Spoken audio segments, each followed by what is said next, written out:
রহমানির রহিম। আসসালামু আলাইকুম। আমার আপু ভাই বোন দেখতে পাচ্ছ, আমি এখানে গরু মাংসকে ভালো করে কষিয়ে নিলাম। এখানে সরিষার তেল, আদা রসুন পেঁয়াজ, গরম মশলা পাউডার, জিরা পাউডার, পাঁচফোড়ন, হলুদ মরিচ সব কিছু দিয়ে ভালো করে কষিয়ে নিলাম।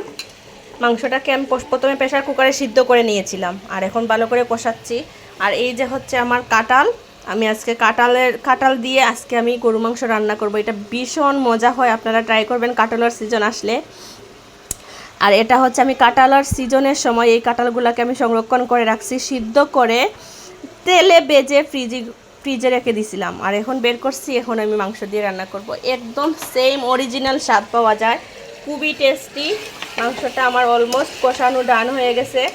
এখন আমি কাঁঠালটা দিয়ে দিব, দিয়ে আরও কতক্ষণ কষিয়ে নিব, দেখতে থাকেন। এই তো কাঁঠালটা দিয়ে দিছি আপু ভাই বোন। এখন আমি কাঁঠালটা দিয়ে আরও 5-10 মিনিটের মতো কষাবো।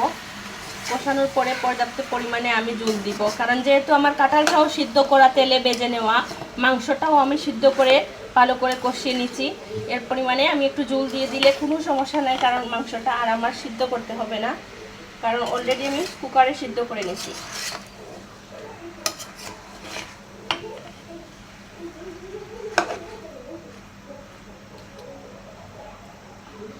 তো আপনারাও ট্রাই করবেন, দেখবেন আপনাদের কাছেও এই রান্নাটা ভীষণ মজা লাগবে, ভীষণ টেস্টফুল হবে।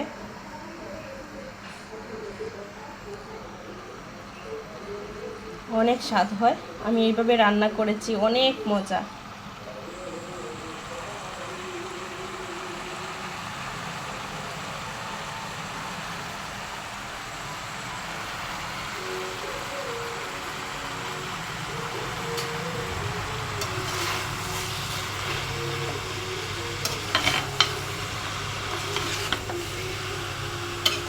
যে জুসি হইছে, রান্না করার পরে খাইলে বোঝা যাবে যে কি পরিমাণ স্বাদ।